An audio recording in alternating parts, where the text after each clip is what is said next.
16 de noviembre de 1974, Puerto Rico. Un grupo de científicos se reúne en medio de la selva, alrededor de una antena de 300 metros excavada en un cráter natural. Es una fiesta, la reinauguración del telescopio. Champán, gente de traje, 35 grados de calor. A las 3 de la tarde apuntan el plato hacia las estrellas y aprietan el botón. Lo que sale de ahí dura menos de 3 minutos, y dentro de esos pulsos va el dibujo de los elementos químicos que forman tu cuerpo. Va tu doble hélice. Va un muñequito, tu silueta, tu altura. Va cuántos de nosotros existimos. Y va la dirección. El tercer planeta, empujado hacia arriba, separado de los otros 8, para que nadie se equivoque de puerta. Nadie te preguntó nada a ti. 27 años después, en Inglaterra, en un campo de trigo pegado a un radiotelescopio, ese dibujo volvió. Volvió con el silicio agregado a los elementos de la vida, con la hélice reescrita, con 3 planetas destacados en lugar de 1, y con el muñequito reemplazado por otra cosa. En 25 años nadie reclamó la autoría de aquel campo. Esas 2 transmisiones, la que salió de aquí y la que volvió allá, son el comienzo y el final de una misma historia. Y esa historia es más vieja que la radio. Se repite cada vez que alguien le entrega a la humanidad un regalo venido de lo alto, y la humanidad lo acepta sin preguntar el precio. Un regalo que llega siempre en forma de conocimiento, y que, una vez, se volvió carne. Te voy a mostrar lo que estaba escrito ahí, línea por línea, y te voy a dar también el argumento de quien dice que es un fraude, porque es bueno. Pero antes necesito mostrarte una película de bajo presupuesto de 1995, con una alienígena en la portada, que la MGM vendió como entretenimiento de viernes por la noche, y cuyo guionista, antes de escribir una línea, fue a tocar la puerta del SETI y del proyecto Genoma para preguntar cómo llegaría un visitante hasta aquí de verdad. La respuesta que trajo ya estaba escrita, en un libro que tu Biblia no tiene, 2300 años antes que él. Y un mes después del estreno de esa película, en la misma isla donde filmaron la antena, la cosa caminó. Y si todavía no conoces el camino etéreo, suscríbete al canal ahora para no perderte nuestros próximos videos y abre tu mente para ver lo invisible. 200 de ellos juraron en un monte, en la frontera de Siria. El nombre del que quedó atrás es Azazel, y enseñó 2 cosas en la misma lección. Yo sé lo que los académicos van a decir sobre la palabra genética en el título de este video. Lo sé, y por eso empiezo por ahí. Génesis 6, versículo 9. Noé era un hombre justo, íntegro en sus generaciones. El mercado de la conspiración lee esa frase como pureza de sangre. Noé tendría el ADN limpio, el linaje sin contaminación híbrida, y sería por eso que fue elegido. Y el contraargumento es bueno. Íntegro en sus generaciones puede estar hablando de fidelidad al pacto en un mundo violento. La obsesión con el ADN híbrido nació en la industria del entretenimiento cristiano del siglo XX, y el hebreo no pide esa lectura. En ese punto, quien levanta la objeción tiene razón. Y yo no voy a fingir que no la tiene, la objeción para ahí. Porque la otra mitad de la historia, la mitad que habla de quién descendió, tiene 2300 años de lectura seria encima. Génesis 6 dice que los hijos de Dios vieron que las hijas de los hombres eran hermosas, y tomaron para sí las que escogieron, y que en aquellos días había gigantes en la tierra. La identidad de esos hijos de Dios es la pelea más vieja de la exégesis occidental, y la lectura de que ellos son seres celestes, ángeles rebeldes, los vigilantes, es la más antigua que se conoce. Está entera en un libro que no entró en tu canon. El libro de los vigilantes, primera parte de Re-Miro Enoch, escrito en el siglo III o II antes de Cristo, es la lectura que los judíos del Segundo Templo hacían de forma aplastante. Está presupuesta en la carta de Judas, versículos 6 y 7, y en la segunda carta de Pedro, capítulo 2, versículo 4, dentro del Nuevo Testamento. La lectura rival, la de que los hijos de Dios serían apenas el linaje piadoso de Set, es la exégesis posterior. Se consolida a partir del siglo IV. Annette Yoshiko Reed publicó por Cambridge un estudio entero sobre lo que pasó con esos textos con el tiempo, sobre cómo fueron saliendo de escena. Entonces, cuando yo hablo de vigilantes, estoy dentro de la lectura más antigua que existe, la parte de ella que tu iglesia no te contó, y es aquí donde entra la película. Libro Enoc, capítulo 6. 200 de ellos descienden en el monte Hermón, en la frontera de lo que hoy es Siria con Líbano, y hacen un juramento. Semiaza es el jefe, y Semiaza tiene miedo. Les dice a los otros que teme ser el único en pagar por aquello. Entonces obliga a todos a jurar juntos, para que la culpa sea de todos. Se amarran unos a otros por maldición antes de tocar cualquier cosa. Capítulo 7. Toman a las mujeres, nacen los Nefilim, y el capítulo 8 es donde este video empieza de verdad, porque en el capítulo 8 viene la lección. Azazel les enseña a los hombres a hacer espadas, cuchillos, escudos, corazas.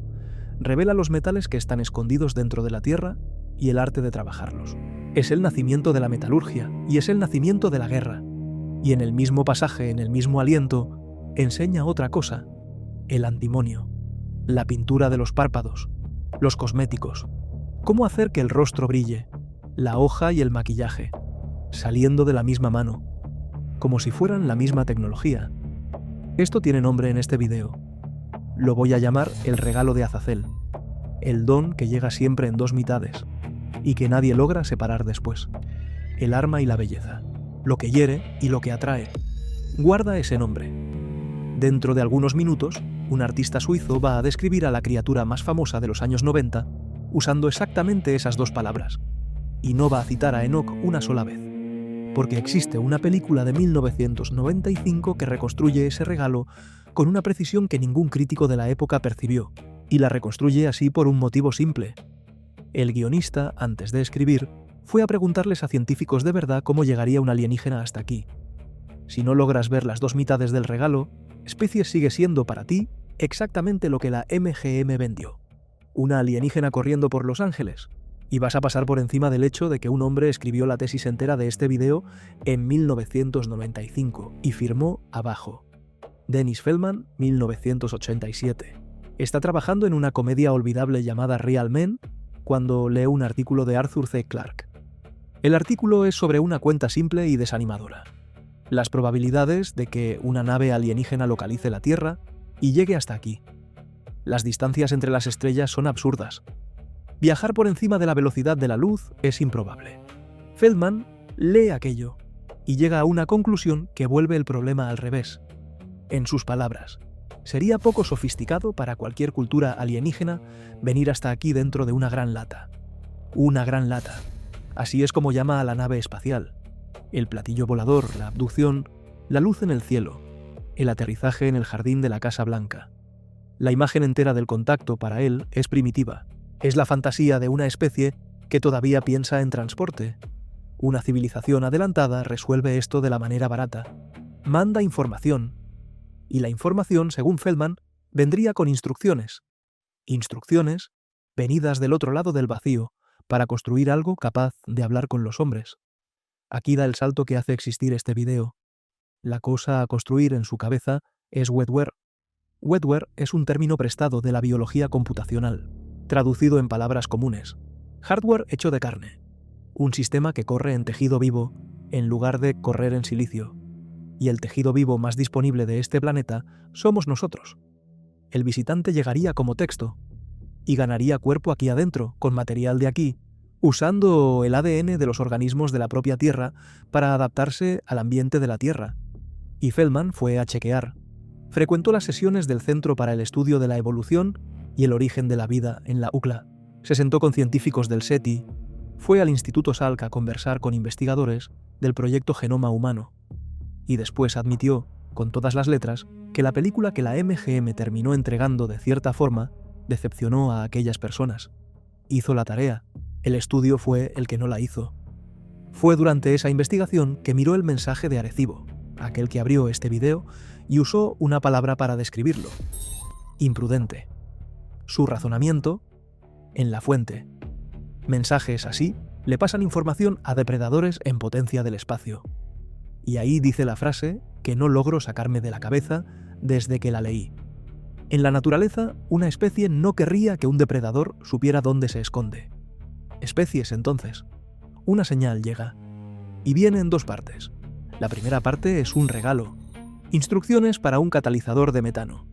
Un método de producir combustible barato, limpio y limitado. Los científicos lo prueban. funciona. La dádiva es real, es útil, es verificable y resuelve un problema que la humanidad no lograba resolver sola.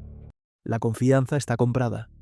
La segunda parte es una secuencia de ADN y un manual de cómo combinar esa secuencia con ADN humano. Siguieron el manual. Ahora pon las dos historias una al lado de la otra. En Enoc, el vigilante desciende. Pisa el monte, jura. Toma a la mujer. Nace el gigante. Y solo después de todo eso, en el capítulo 8 abre la mano y entrega la metalurgia. El regalo llega al final, cuando el estrago ya está hecho, cuando el linaje ya está mezclado y no tiene vuelta. Es lo que se da para cubrir el rastro. En Especies, el vigilante se queda donde está. La película entera pasa, los créditos suben y su rostro nunca llega a la pantalla. Manda la receta del combustible primero, de regalo, antes de cualquier cosa. Y después manda la receta del niño. Y son nuestros científicos, con nuestras manos, en nuestro laboratorio, con dinero de nuestro gobierno, los que hacen el embarazo entero, convencidos de que están haciendo ciencia. El regalo cambió de lugar en la frase. Salió del final y se fue al comienzo. Al final, un regalo paga una deuda. Al comienzo, un regalo abre una puerta. Lo voy a llamar la inversión. Ahora necesitamos tu ayuda. Dale like al video para abrir la opción de impulsarlo dando hype. Eso ayuda a YouTube a recomendarlo a más personas y contribuye al crecimiento de nuestro canal. El hombre que diseñó a la criatura la llamó guerrera estética, sensual y mortal. Estaba describiendo el regalo de Azazel, y Hollywood cortó justamente la parte del diseño que lo probaba. Roger Donaldson necesita un monstruo. Toma un libro de arte para inspirarse. El libro se llama Necronomicon. Es de un suizo llamado Hans Ruediger. 16 años antes, otro hombre había hecho exactamente el mismo gesto. Dan O'Bannon tomó ese mismo Necronomicon y lo puso en las manos de Ridley Scott. De ahí salió el xenomorfo de Alien, el mismo Grimorio. Dos criaturas, 16 años de distancia. Donaldson llama a Giger, y Giger acepta, por un motivo bien específico. Ya había hecho el monstruo que devora. Quería hacer otra cosa. En sus palabras, lo que quería diseñar era una guerrera estética, al mismo tiempo sensual y mortal, como las mujeres de sus cuadros, sensual y mortal. Regresa algunos minutos en este video y dime si ya escuchaste esa combinación antes. La hoja y el maquillaje, el arma y la belleza, saliendo de la misma mano. Giger acaba de describir el regalo de Azazel, sin citar a Enoch una sola vez. Sil sale de ese diseño, transparente por fuera, una piel que deja ver lo que corre debajo, y negra por dentro. Un cuerpo de vidrio con carbono en el fondo, bella de un modo que duele mirar, y construida entera para matar. Hasta su nombre es una instrucción. Feldman pensó en convertir a Sil en un acrónimo, una sigla con significado. Desistió. Acababa de aprender una cosa sobre genética. Los codones, las unidades mínimas del código genético, las palabras con que el ADN está escrito, pueden representarse en grupos de 3 letras. Entonces se quedó con 3 letras, SIU, L, del tamaño exacto de un codón. El bautismo de la criatura es una unidad de instrucción genética, pero el diseño que importa en este video es el diseño que nunca viste. Giger dibujó a Sil embarazada, y en su vientre transparente se veía al infante creciendo ahí dentro. El espectador acompañaría el embarazo desde afuera, capa por capa, día tras día, a través de la piel. Ese diseño fue vetado. 2 razones y las 2 están registradas. Restricciones de la MPAA sobre violencia contra mujeres embarazadas y problemas prácticos de ejecución. Cayeron junto los estados luminosos que Giger había dibujado. Sil brillaría de un modo cuando sintiera deseo y de otro cuando sintiera rabia. Su cuerpo sería un tablero. Leerías lo que ella siente por el color de la piel. Fíjate en lo que fue cortado. Fue la gestación. Fue la cosa creciendo dentro. Fue exactamente la mitad de la historia que este video entero está tratando de contar. Lo que pasa cuando una información se vuelve carne dentro de un cuerpo. Hollywood borró el vientre y se quedó con el resto. Y ahí está el fuego. Giger miró el clímax del guión y no le gustó. Pensaba que las películas de terror siempre terminaban en una confrontación final con fuego. y que eso era anticuado, y fue específico sobre el motivo. Ligaba esa convención a los juicios de brujas de la Edad Media. Deja que eso se asiente por un segundo. El hombre que diseñó a la criatura miró la escena final, la mujer, el pozo en llamas, los hombres armados alrededor del hoyo, y vio una hoguera medieval. Mandó ideas alternativas a los productores, y consiguió una cosa. Los productores aceptaron que Seal muriera de un tiro en la cabeza. Ganó la última bala. El pozo de brea en llamas se quedó. El lanzallamas se quedó. Su cría es incinerada. El diseñador de la criatura reconoció el rito antes que cualquier crítico. Señaló el juicio medieval escondido dentro de la convención del género y peleó para sacar aquello de la película. Perdió a medias. La imagen que prohibieron fue la de la gestación. La imagen que mantuvieron fue la de la pira. Y necesito avisarte una cosa antes de seguir. Lo que viene ahora está en una revista científica revisada por pares, con número de volumen, número de página y un físico de partículas del Fermilab, firmando abajo. Si te detienes aquí, todo lo que te mostré hasta ahora sigue siendo interpretación de película. Bonita, coherente y descartable. Lo que viene a continuación saca eso del campo de la interpretación, porque hay gente con credencial de laboratorio escribiendo, en lenguaje técnico, que la premisa de Especies es el agujero de seguridad más serio del SETI, y que la decisión de mandar tu cuerpo al espacio la tomó un puñado de gente que nunca preguntó tu nombre. Regresa a 1974, a la fiesta. Aquella transmisión la decidió un grupo pequeño de gente interesada. La decisión sobre qué mandar y hacia dónde mandarlo quedó en sus manos. El planeta entero se enteró después, y lo que mandaron fue la fórmula química de tu cuerpo y el número de tu casa. Existe una sigla para esto: METI. Mandar mensaje en lugar de solo escuchar. Y existe una pelea de 30 años dentro de la comunidad científica sobre si un ser humano tiene el derecho de hacer esto en nombre de todos los demás. Esa pelea tiene 3 escalones. Te voy a dar los 3. Primer escalón. 2011, John Billingham y James Benford publican un artículo sobre los costos, las dificultades y los riesgos de las transmisiones a gran escala. Su defensa es directa. Quieren consulta internacional y quieren una moratoria, una pausa en todas las transmisiones, hasta que la discusión esté resuelta. Y escriben con todas las letras que nadie puede afirmar que el riesgo de transmitir es cero. Pero lo que me interesa está en el medio del artículo, en la sección 1.3. Es una frase que necesitan escribir para poder descartarla. Dicen que no existe ningún riesgo en solo escuchar, aparte del choque cultural. Y ahí viene la salvedad. A menos que incluyas las historias de ciencia ficción sobre mensajes alienígenas que traen instrucciones para montar organismos patogénicos, o hasta réplicas de alienígenas malignos. Describieron el argumento de Especies dentro de un paper para poder decir que aquello es ciencia ficción. Segundo escalón. 2006, Richard Carrigan es físico de partículas del Fermilab, el Laboratorio Nacional de Aceleración de Partículas de Estados Unidos. Publica en Acta Astronáutica, volumen 58, páginas 112 a 117, un artículo con el siguiente título: ¿Las señales potenciales del SETI necesitan ser descontaminadas? Descontaminadas. Bautiza la hipótesis SETI Hacker, la idea de que una señal venida del espacio puede cargar información nociva, en el espíritu de un virus de computadora, y describe 2 escenarios de ataque. El primero es el obvio, el que todos imaginan: un código malicioso que toma la computadora que recibe la señal. El segundo es este: un mensaje abierto que instruye la construcción de un traductor con una agenda desconocida.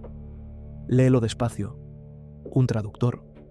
Una cosa que nosotros construimos, con las instrucciones de ellos, cuyo propósito nosotros no conocemos. Eso es SEAL, descrita por un físico del Fermilab, 11 años después de la película, en una revista de ingeniería aeroespacial. Y Carrigan va más allá. En el mismo artículo, analiza la hipótesis de que la información interestelar viaje en portadores materiales en lugar de radio, materia cargando texto, y calcula: una esfera de ADN de 5 milímetros guardaría del orden de 25 exabytes, una bolita de material genético del tamaño de una arveja, con una biblioteca entera escrita adentro. También observa que el mensaje puede ser tan grande que la intención detrás de él no quede aparente, demasiado grande para que veas lo que quiere de ti. Tercer escalón, 2018, y es aquí donde la cosa cierra. Michael Hipk, del Observatorio de Sonneberg en Alemania. John Learned, de la Universidad de Hawái. El artículo se llama La descontaminación de mensajes es imposible. El resumen tiene 4 frases. Te voy a dar las 4. Un mensaje complejo venido del espacio puede exigir computadoras para exhibir, analizar y entender. Un mensaje así no puede ser descontaminado con certeza. Riesgos técnicos permanecen y pueden constituir una amenaza existencial. Y la última frase. En el caso averso al riesgo, los mensajes complejos tendrían que ser destruidos. 2 científicos con afiliación institucional, en un artículo real, concluyeron que si llega una carta del cielo, lo seguro es quemarla sin abrir. Del otro lado de esa pelea están Seth Shostak y Douglas Bacoch del SETI. Y su argumento es sólido. La puerta del granero ya está abierta. Nuestras señales de radio y de televisión se filtran hacia el espacio hace décadas. Silenciar ahora no deshace nada de lo que ya se hizo. Y en la dirección contraria, Stephen Hawking fue explícito. Dijo que los contactos entre una civilización tecnológicamente avanzada y una primitiva históricamente terminaron mal para la primitiva. Y usó una analogía que, para quien me está escuchando, tiene dirección. Habló de Colón llegando a las Américas. Tú vives en el lado de la analogía que aprendió. En la carne, ¿cómo termina aquello? Fíjate en lo que pasó en esos 3 escalones. Para descartar el argumento de Species, los científicos tuvieron que escribirlo dentro de un artículo. Ahí vino Carrigan y dijo que el escenario del traductor construido por nosotros es una hipótesis de seguridad seria, con nombre propio. Y ahí vinieron Hipke y Learn y concluyeron que la única respuesta segura para una carta compleja es destruir la carta. Dennis Feldman, en 1995, en una película de bajo presupuesto, con una alienígena en la portada, encontró el único agujero que la literatura científica reconoce, y después barre debajo de la alfombra. Y en agosto de 2001, en un campo de trigo en Inglaterra, pegado a un radiotelescopio, la carta volvió con nuestro ADN reescrito. Acabas de escuchar a 2 grupos de científicos diciendo que una respuesta compleja tiene que ser destruida sin lectura. Si te vas ahora, no vas a saber lo que estaba escrito en la única cosa que ya apareció en este planeta con el formato exacto de una respuesta. Antes de leer la respuesta, necesitas saber leer la pregunta. 16 de noviembre de 1974, frecuencia, 2380 MHz, duración, poco menos de 3 minutos, 1679 pulsos. Ese número fue elegido a dedo. 1679 es el producto de 2 números primos, 23 y 73, y solo puede descomponerse de ese modo, de ningún otro. Es una nota escondida dentro de la nota. Quien la reciba va a percibir que el número solo se factoriza de una manera. Va a acomodar los pulsos en una grilla de 23 por 73 y el dibujo aparece solo. Y lo que aparece en esa grilla es esto. Arriba los números del 1 al 10, en binario. Nosotros enseñando a contar. Justo debajo los números atómicos de 5 elementos. Hidrógeno, carbono, nitrógeno, oxígeno, fósforo. Los 5 ladrillos de tu ADN, después las fórmulas de los azúcares y las bases de los nucleótidos. La química de la hélice escrita. Después la doble hélice dibujada, con el número de nucleótidos del genoma humano marcado en el medio de ella. Después un muñequito. Una silueta humana. Del lado izquierdo, la altura promedio de un hombre. Del lado derecho, cuántos de nosotros existíamos en 1974. Después, el sistema solar. 9 puntos. Y el tercero desplazado hacia arriba, empujado en dirección al muñequito, para que nadie se equivoque. Esa es tu casa, marcada con una flecha, y al final el dibujo del propio telescopio de Arecibo, con el diámetro del plato en binario. La firma. ¿Quién lo mandó y de qué tamaño es la antena que lo mandó? Ahora, el detalle que casi nadie cuenta. Aquello se transmitió una sola vez, en una ceremonia, para marcar la reforma del telescopio. 3 minutos y apagaron el transmisor, y lo apuntaron hacia la posición donde M13, un cúmulo de estrellas a 25.000 años luz, está hoy. Cuando la señal llegue allá, dentro de 25.000 años, el cúmulo se habrá mudado. Fue un espectáculo de inauguración. Con tu cuerpo dentro. Agosto de 2001. Hampshire, Inglaterra. El valle del río Test. Ahí queda el radiotelescopio de Chilbolton. Un plato de 25 metros. En el campo pegado al telescopio aparece un dibujo en el trigo. Es un rostro, una cara humanoide hecha de píxeles mirando hacia arriba. Cerca de 6 días después, en el mismo campo, aparece el segundo dibujo. Y el segundo es la grilla. 23 por 73. Alguien devolvió el formulario lleno. Vamos a comparar campo por campo. Los números del 1 al 10 en binario, idénticos, sin alteración. Los elementos de la vida. Aquí cambia. Donde nosotros listamos 5, el dibujo lista 6. El silicio fue agregado. Número atómico 14 encajado ahí dentro. La hélice alterada. El dibujo trae una estructura adicional en la doble hélice. Y el número de nucleótidos es mayor que el nuestro. El muñequito reemplazado. En lugar de la silueta humana, hay una figura menor, con la cabeza grande y bulbosa. La altura marcada a su lado es de más o menos 1 metro, y la población indicada es del orden de 21.000 millones. El sistema solar, 9 puntos como el nuestro, con el tercero, el cuarto y el quinto destacados. Y la firma, al final, donde nosotros habíamos dibujado el plato de Arecibo. Un dibujo diferente, una estructura que nadie identificó hasta hoy. Ahora voy hasta ahora a hacer el trabajo del escéptico por él, porque si no lo hago, lo haces tú en los comentarios. Y con razón. El SETI Institute se pronunció sobre aquel campo. La evaluación oficial fue que la hipótesis de origen extraterrestre es altamente improbable, y que no existe evidencia de origen no terrestre para los gráficos. Y existe un argumento en contra que es aritmético y brutal. La señal de 1974 fue mandada hacia MS-13. 25.000 años luz de distancia. En 2001, cuando el dibujo apareció en el trigo, aquella señal había recorrido 27 años luz. 27. De 25.000. 1 milésimo del camino. Faltaban 250 siglos de viaje solo para llegar allá. Y otros 25.000 para que cualquier cosa volviera. La pregunta todavía está en camino. Y el dibujo ya respondió. Y hay un detalle peor.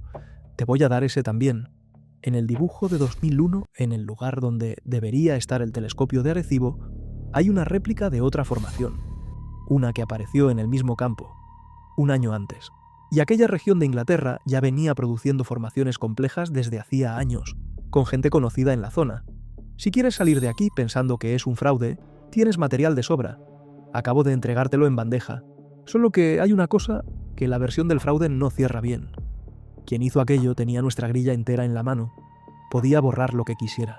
Podía devolver cualquier dibujo. Y lo que hizo fue mantener nuestra bioquímica, nuestros 5 elementos, y agregar el suyo encima. Mantuvo nuestra hélice y escribió una línea de más en ella.